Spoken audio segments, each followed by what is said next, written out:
Bonjour à tous, aujourd'hui je vais vous expliquer un des plans typiques de la défense française, variante d'avance avec les blancs. Après E4, E6, D4, D5, nous voici arrivés après E5 dans cette variante d'avance. C'est selon moi un excellent choix d'ouverture quand on commence tout juste à se construire un répertoire. Pourquoi? Parce qu'on va apprendre à défendre une chaîne de pions et parce qu'on va pouvoir aussi comprendre le lien entre contrôle du centre et attaque à l'aile roi. J'ai déjà expliqué dans une vidéo d'introduction les enjeux que pose la chaîne de pions dans cette ouverture, je vous y renvoie via le lien en haut à droite, ça m'évitera d'y revenir en détail ici. Ce que j'ai envie de faire maintenant, c'est de vous montrer comment la maîtrise du centre peut concrètement permettre aux blancs, dans le milieu de jeu, de lancer une attaque sur le roi noir. J'ai trouvé une partie vraiment exemplaire sur ce thème, elle a été jouée par un des meilleurs joueurs français, Laurent Fraissinet. C'était en Bundesliga en 2002 contre Bartosz Soko. Je vais essayer de ne pas aller trop loin dans l'analyse des variantes pour rester concentré sur les idées. Si vous avez envie d'approfondir, vous pouvez aller consulter l'analyse détaillée dans ma bibliothèque chess.com consacrée à cette variante. Vous pourrez même télécharger le fichier. Les noirs ont continué logiquement par C5, mettant sous pression le pion D4. Les blancs ont défendu ce pion, puisque vous le savez, il faut absolument que E5 reste bien défendu. Les noirs en ont remis une couche par dame B6, et les blancs ont logiquement développé leur cavalier en F3 pour bien continuer à protéger ce pion D4. Maintenant, les noirs ne sont pas rentrés dans la variante où les cavaliers se dépêchent de venir mettre ce pion sous pression, avec un cavalier en F5 en plus du cavalier C6. Ils ont joué fou D7. Leur idée, c'est d'occuper rapidement la colonne C, vous allez voir. Les blancs ont continué par une idée standard, A3, parce qu'après cavalier C6, ils peuvent jouer B4 et forcer le pion C à prendre. Autrement dit, la défense du pion D4 va être soulagée. Après C prend D4, C prend D4, en plus, le cavalier a regagné sa case idéale qui est C3. Si les noirs ici essayent de rapprocher leur deuxième cavalier pour renforcer la pression sur le pion D4, qui se retrouvera rapidement attaqué 3 fois, eh bien en fait, ce sera trop tard, puisque le cavalier C3 va être en mesure de chasser la dame, qui est un des attaquants du pion. La dame va être obligée de se replier en D8, parce qu'en C7, elle aurait été victime de clouage plus tard avec une tour en C1. Et maintenant, il n'y a plus qu'à consolider le pion D4. La suite du plan sera de jouer fou D3. Avant, ce n'était pas trop possible parce que la dame n'aurait plus défendu le pion D4, donc il aurait manqué un défenseur. Et les blancs vont ensuite jouer petit roc, puis tour C1, puis cavalier C5, et les noirs ne vont pratiquement avoir aucun contre-jeu. S'ils essayent de se rebiffer maintenant en jouant cavalier H4, eh bien il suffit de prendre et de jouer quand même fou D3, parce que le pion D4 ne peut pas être pris par le cavalier. Ça, c'est un détail très important. En effet, après cavalier prend D4, on voit bien que la défense latérale de la dame est maladroite, et justement, ça laisse l'occasion aux blancs de jouer G3, de chasser le défenseur du cavalier. La dame ne peut plus rester au contact, donc au prochain coup, on jouera tout simplement fou prend D4. Et on gagnera une pièce. Après C prend D4, Soko a donc joué le meilleur coup qui est tour C8. C'est très fort parce que maintenant cavalier C3 ne fonctionne plus, parce qu'il y aurait une découverte après cavalier prend D4 qui permettrait aux noirs de récupérer la pièce après l'échange des dames. En effet, le cavalier C3 n'est pas défendu, donc tour prend C3, récupère la pièce, et les noirs restent avec un pion de plus. Donc après tour C8, c'est bien fou B2 qu'il faut jouer. Le pion D4 est bien surprotégé, et on est prêt à jouer fou D3, qui est la case idéale du fou, puisqu'elle lui permettra de rayonner sur cette grande diagonale. Fou B2 présente un inconvénient, cependant, il n'est pas défendu ici. Autrement dit, le pion B4 ne peut pas prendre si jamais quelque chose vient en A5. Ici, pas mal d'amateurs, jusqu'à un niveau de 1600-1700 Elo, jouent A5, mais c'est une grave erreur positionnelle parce qu'on peut fermer l'aile dame en jouant B5, et après cavalier A7, A4, les noirs sont complètement ficelés à l'aile dame, et le pion D4 ne peut plus être inquiété. Donc si vous jouez ça avec les noirs, surtout, ne rentrez pas dans cette séquence. Si on veut utiliser le clouage du pion B4, il faut le faire en jouant cavalier A5. C'est le coup de la partie. Évidemment, si on prend, la dame va prendre en B2 et ça va affaiblir énormément la position des blancs. En A5, le cavalier vise évidemment la case C4. Après tout, les blancs ont tout joué sur case noire. Donc il est normal qu'il y ait des trous sur case blanche, il faut en profiter. Il faut absolument faire quelque chose contre cavalier C4. On n'a pas envie de donner notre paire de fous en prenant avec le fou F1. Donc cavalier BD2 est obligatoire ici. Comme ça, après cavalier C4, on peut prendre du cavalier, et après D prend C4, évidemment, la menace étant la poussée C3, il faut absolument poster la tour en C1 pour empêcher cette poussée. Mais les noirs en rajoutent une couche ici. Ils jouent A5, et le pion B4 est de nouveau sous pression. On a dit qu'on ne peut pas prendre en A5, mais le problème c'est que du coup, qu'est-ce qu'on fait pour sauver ce pion? Puisqu'il est attaqué 3 fois. On va le perdre. La seule solution, c'est de se venger sur le pion C4. La manière la plus précise de le faire, c'est en se préparant à le prendre, mais avec le cavalier. C'est pour ça que cavalier D2 est de loin le meilleur coup de la position. C'est le seul qui permet aux blancs de lutter pour l'avantage. Les noirs ont pris en B4, cavalier prend C4, récupère le pion, et gagne un temps au passage sur la dame. Celle-ci s'est repliée en D8. Il n'y avait pas trop d'autres cases convenables à cause de menaces de découverte. Et on arrive à un premier carrefour très important de la partie. Les blancs ont l'avantage d'espace au centre, en particulier grâce à leur pion E5, et il serait tout à fait logique pour eux de jouer D5 pour ouvrir le centre. Mais ça ne fonctionne pas pour le moment, à cause tout simplement de B prend A3, Fou prend A3, et après l'échange des pièces en A3, il y a une attaque double dévastatrice en A5. On va perdre le cavalier. Mais l'idée de jouer D5 est bonne, donc Freycinet va la préparer en jouant A4. C'est un coup essentiel qui pose plusieurs problèmes aux noirs. Premièrement, la menace immédiate, c'est D5, donc il faut déjà parer cette menace en jouant Fou C6. Et maintenant, il y a un autre problème qui surgit. En laissant le pion en B4, les blancs ont limité la portée de ce fou. Le fou F8 n'a plus qu'une seule case pour se développer, c'est la case 7. Ce qui va poser un problème pour développer le cavalier G8. Comment on va faire pour développer de manière harmonieuse ces deux pièces? Si le cavalier passe par la case 7, évidemment, il y a tout de suite cavalier D6 échec, et c'est redoutable. Donc d'un seul coup, les noirs sont face à un problème au niveau du développement de leurs pièces. Le temps qu'ils essayent de résoudre le problème, Freycinet va continuer de manière chirurgicale en jouant A5. Il prépare l'occupation de la case B6 par le cavalier. En plus, celle-ci se fera avec gain de temps sur la tour. Les noirs se dépêchent de finir leur développement et de roquer, en commençant par Fou E7, mais après cavalier B6, tour C7, Freycinet trouve un moyen très efficace de régler tous ces problèmes d'un seul coup. Quels sont les problèmes des blancs? Eh bien, ils ont l'avantage sur case noire, c'est évident, puisque tous leurs pions sont postés sur cette couleur de case. Mais l'inconvénient, c'est que leur Fou B2, pour le moment, est mauvais. Et en face, le Fou C6, lui, rayonne. Il établit au passage une pression désagréable sur G2. C'est pour ça que Freycinet, ici, a joué un sacrifice de pion très énergique qui pose de graves problèmes aux noirs. Il a joué D5. D'un seul coup, l'horizon de ce fou commence à se dégager, et les noirs ne peuvent pas prendre avec le fou, ça c'est essentiel, parce que sur fou prend D5, il y aurait tout simplement l'échange des tours, suivi de cavalier prend D5, qui gagne la paire de fou, sans perdre le moindre pion d'ailleurs, et les blancs vont continuer avec fou B5 échec pour valoriser leur paire de fou et roquer rapidement. Donc là, ils auraient un avantage écrasant. C'est pour ça qu'après D5, Soko est obligé de prendre avec le pion.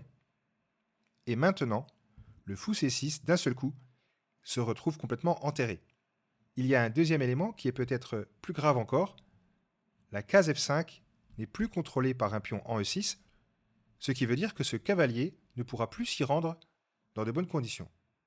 Maintenant qu'ils ont obtenu cette concession, les blancs continuent leur développement par fou D3, et les noirs ont joué fou G5 pour gagner un temps sur la tour et libérer la case 7 pour leur cavalier. En effet, ils ne voulaient pas placer leur cavalier en H6, qui aurait été une très mauvaise case puisque le cavalier n'aurait jamais pu rebondir sur la case F5, comme on l'a dit tout à l'heure. Donc là, tour C2, il faut évidemment rester sur la colonne, cavalier E7, petit roc. L'idée des blancs commence à se dessiner, c'est F4. Les pièces noires sont en passe de se faire complètement étouffer. Elles n'ont presque plus de cases. Le pire, dans l'histoire, c'est que les noirs ne peuvent même pas essayer de libérer leur fou C6 en jouant D4, parce qu'il y aurait F4 suivi de tour C4, et le pion D4 serait tout bonnement perdu. Après petit roc, les noirs se sont donc résolus à souffrir en reculant le fou en prévision de l'avance F4. Et là encore, Freycinet a joué un coup très précis. Il a joué un blocage typique dans la française, c'est fou D4. Le pion D ne pourra plus jamais avancer. Avant d'entreprendre quoi que ce soit, le grand maître s'assure que son adversaire ne pourra plus bouger une oreille. Depuis que le pion D4 a disparu, et maintenant que le fou a pris sa place, les libérations thématiques de la française à base de F6 ne fonctionnent plus du tout. Parce que cette case est vraiment bien surveillée. Comme les noirs n'ont pas de contre-jeu, Freycinet prend le temps de bien coordonner ses pièces au maximum pour réussir à étouffer complètement la résistance avant de lancer l'attaque sur le roi. Les noirs ont continué par petit roc, et là, les blancs ont joué dame B1, un coup vicieux. Non seulement la dame s'apprête à récupérer le pion B4, qui de toute façon ne pouvait plus être défendu, mais en plus, elle se combine au fou D3 pour effectuer des menaces redoutables sur cette diagonale. Soko est tellement mal dans cette position qu'il préfère encore laisser les blancs exécuter leurs menaces dans l'espoir de pouvoir desserrer un peu l'étau. Et pour cela, il est prêt à lâcher un pion. C'est pour ça qu'il a joué tour E8. S'ils veulent, les blancs peuvent ici gagner un pion. Il leur suffit de jouer fou prend H7, parce qu'après roi prend H7, il y a bien sûr tour prend C6, avec échec à la découverte qui récupère la pièce, sauf qu'au passage, on a gagné le pion H7. Mais Freycinet refuse de se séparer de son fou de case blanche. Il préfère continuer à étouffer complètement les noirs. C'est pour ça qu'après tour E8, au lieu de mettre sa menace à exécution, il a joué F4. Il crée encore une autre menace. C'est la création d'un fort duo de pions en F5 et en E5. Ces deux pions-là priveraient les noirs d'espace puisque toute la sixième rangée serait contrôlée et une percée menacerait à chaque instant, soit F6, soit E6. C'est là une des différences majeures entre un amateur et un grand maître. L'amateur aimera le concret, l'avantage matériel. Le grand maître, lui, voudra rester fidèle à son idée, en l'occurrence la suppression totale du contre-jeu. Notez qu'au passage, Freycinet ne prend même pas le pion B4. Ça ne presse pas, il ne va pas s'envoler, puisque de toute façon, personne ne peut venir le protéger. Les noirs ont du mal à se défendre sans s'affaiblir ici, parce que s'ils jouent cavalier G6 pour s'en prendre au pion F4 et pour essayer de limiter l'avancée F5 en surveillant le pion E5 qui serait attaqué deux fois, eh bien les blancs pourraient répondre G3 tout simplement. Et les pièces noires n'auraient tout simplement plus de cases. Donc après F4, les noirs ont joué G6. C'est une première victoire pour les blancs. Ils ont obtenu un affaiblissement du roc noir. Et maintenant, ils peuvent récupérer le pion. Donc dame prend B4. Fou F8, crée un vis-à-vis entre le fou et la dame qui menace cavalier F5, ce qui permettrait aux noirs de se débarrasser de la paire de fous. Donc dame E1, bien joué. La dame se redéploie du côté de l'aile roi. Cavalier C8. Se prépare à échanger plus tard le cavalier B6. Dame G3. La dame vient surprotéger le pion E5, ce qui veut dire que F5 ne peut plus être empêché. Fou G7. Et maintenant F5. Le duo de pions se met en route. Les noirs, encore une fois, ont proposé aux blancs de gagner un petit peu de matériel en espérant pouvoir desserrer l'étau. Ils ont joué cavalier prend B6. Si les blancs veulent gagner la qualité, il leur suffit de reprendre du fou. Comme ça, la tour C7 va être capturée. Mais ça permettrait aux noirs de prendre le pion E5. Et ça, Freycinet veut à tout prix l'éviter. Lui, ce qui l'intéresse, ce n'est pas l'avantage matériel, c'est une attaque de mat. C'est pour ça qu'il a repris du pion. Après tour C8, les noirs ont certes réglé la question du cavalier B6, mais au prix de nombreux temps. Et après le prochain coup des blancs, qui est tour C F2, regardez la magnifique coordination de leurs pièces. Les deux fous braqués sur le roc. Les deux tours doublés sur la colonne F. La dame qui attend en arrière-plan que la moindre brèche se forme pour attaquer le roc, et qui, au passage, exerce une pression sur le pion G6, combiné au pion F5 et au fou qui est en arrière-plan. Devant une telle domination, pas étonnant que Freycinet ait pu prendre tout son temps pour torturer son adversaire. Mais une telle position n'est pas arrivée par magie. Pour pouvoir construire son attaque, Laurent Freycinet a d'abord verrouillé le centre pour éviter toute contre-attaque, en soutenant fermement le pion E5 et en bloquant le pion D5 avec son fou. Même les cases de la colonne C sont inaccessibles, grâce à la paire de fous. Il est là le rapport entre contrôle du centre et attaque à l'aile dont je vous parlais en introduction. C'est parce qu'ils ont d'abord blindé leur centre que les blancs peuvent maintenant tout envoyer à l'aile roi. il y a ici plusieurs moyens d'augmenter l'avantage. Les blancs pourraient jouer H4 par exemple. Dans la partie, après fou D7, qui essaye de revenir au contact de la case 6 dans le cas où les blancs prendraient en G6, eh bien le français a continué par tour F4. C'est un coup subtil qui menace la percée E6. En effet, maintenant, le fou D4 est protégé, ce qui n'était pas le cas avant. Techniquement, les noirs ne peuvent plus rien faire pour se défendre sans perdre du matériel. Première chose importante dont il fallait s'assurer avant de jouer tour F4, le pion E5 ne peut pas être capturé. En effet, après fou prend E5, il y aurait fou prend E5, tour prend E5, la tour n'est pas protégée ici, donc les blancs peuvent prendre en G6, évidemment sur la prise du pion H, il y aurait tour prend, et ça mènerait au désastre parce que la tour E5 serait en prise ainsi que le pion qui aura repris en G6, donc c'est une catastrophe, et sur F prend G6, il y a tout simplement tour F8 échec, qui va gagner du matériel. Étant donné qu'après dame prend F8, tour prend F8, tour prend F8, les blancs peuvent cueillir la tour E5 qui est restée en prise. S'ils veulent parer la menace E6, les noirs sont obligés de supprimer la paire de fous quitte à perdre une qualité. S'ils laissent cette menace s'exécuter, le roc va être complètement démoli. Je montre un exemple de variante.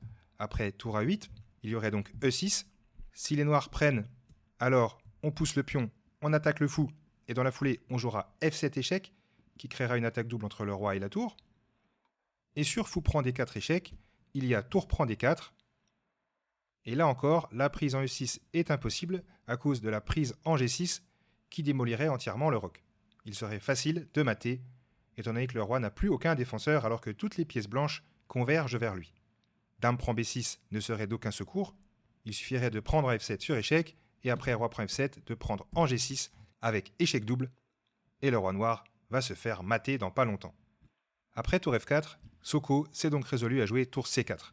Il lâche la qualité pour soulager sa défense. Les blancs ont pris une première fois en G6, puis ils ont pris la qualité. Cette fois, ils peuvent accepter de prendre l'avantage matériel puisqu'ils ont toujours l'attaque. Maintenant que la dame ne sert plus à rien en G3, elle vient en F3. On a un triplement des pièces lourdes sur la colonne F. Les noirs ne peuvent pas prendre en E5 ici, parce qu'après l'échange des fous, évidemment, il y aurait tour F8, échec, qui gagnerait la dame. Donc ici, fou E6, dame F2, coordination sur case noire, le fou D4 doit être surprotégé, c'est la fondation de la position blanche, car il soutient lui-même le pion E5. Dame D5, fou C3, bloque le pion C qui aurait pu toujours devenir dangereux, dame C6, et maintenant, Freycinet consolide sa position. On est à l'approche du 40e coup, donc il y a probablement du Zeitnot, c'est-à-dire un manque de temps à la pendule. H3, fou H6, tour F3 met à l'abri la tour, tour D8, roi H2, vous voyez comment les blancs sécurisent leur position avant d'entreprendre quoi que ce soit. Fou G7, tour E1, et maintenant tour D5. La tour revient pour mettre un petit peu la pression sur le pion E5. Mais en faisant ça, elle néglige la surveillance de la 8e rangée. Et comme les blancs ont une tour de plus sur l'échiquier, ils peuvent en profiter. Ils ont donc joué ici fou B4. Ils menacent tout simplement un mat en 2 après tour et fuite échec. Donc H5 est pratiquement forcé, il faut donner une case de fuite au roi. Dame G3 revient protéger le pion E5 et lorgner sur le pion G6 qui désormais est affaibli. Vous voyez la technique remarquable du joueur français. Dame E8 revient protéger le pion. Fou D6, encore un petit coup de vis. Le fou revient protéger le pion E5, mais cette fois en venant en D6, qui est une case beaucoup plus active. Roi H7, tour EF1. Maintenant que le pion E5 est bien consolidé, on double de nouveau les pièces lourdes sur la colonne F, et la fin de la partie ne va pas tarder. Tour B5, essaye de s'en prendre au pion B6, mais là, c'est trop tard. La position noire va craquer après tour F8. La qualité ne peut pas être acceptée parce qu'il y aurait une intrusion sur la 8e rangée qui serait fatale. Et après tour F6, la dame serait obligée de revenir en défense. Et même si c'est le fou qui vient protéger le pion G6, ça reviendrait au même. Dans tous les cas, les blancs comptent jouer ici fou F8. Et leur idée, elle est simple, c'est dame G5, suivi de dame H6 échec. Les noirs sont complètement démunis face à cette intrusion. Donc après tour F8, Les noirs ont préféré garder leur défenseur et ont joué dame C6. Mais là, les blancs sont rentrés avec leur deuxième tour. Tour 1, F6. Un nouveau coup de massue. Les noirs sont obligés de prendre en F6 parce que s'ils jouent fou F5 pour protéger le pion G6, il y a tour prend F5 qui ouvre la colonne G et il n'y a plus ensuite qu'à jouer tour F7 pour effectuer un clouage mortel sur le fou G7. Donc, après tour 1 F6, Soko a pris, pas le choix. Tour prend F6 renouvelle la menace, dame E8, tour F8, et il n'y a plus de défense. Après dame D7, la dame s'est infiltrée sur case noire, tour prend B6, tour D8, et on ne peut plus empêcher l'infiltration des blancs. En effet, sur un coup comme dame F7, il y aurait fou F8, suivi de dame H6 échec, et d'un échec à la découverte, qui ne va pas tarder à mener au mat. Donc après tour D8, Soko a pris en D6, sacrifiant ainsi la dame. Mais Freycinet a refusé ce sacrifice. Encore une fois, ce qui l'intéresse, ce n'est pas le matériel, c'est le mat. Et il a préféré récupérer la tour. Sur un coup comme dame G7, il y aurait tout simplement tour E8, et la menace tour E7 ne peut plus être évitée. Et après le coup de la partie qui est dame F7, il y a eu dame E5, et les noirs ont abandonné parce qu'ils ne peuvent pas à la fois sauver leur fou et parer les menaces d'intrusion en H8. Donc une partie qui montre vraiment la maîtrise technique de Freycinet, que ce soit dans l'ouverture, dans la façon de mener son attaque, mais aussi dans la concrétisation de son avantage. Donc voilà, ça sera tout pour aujourd'hui. Plus tard, je continuerai à alimenter la playlist consacrée à la vente d'avance de la française avec d'autres parties de référence. Le lien vers la playlist est en haut à droite. À bientôt.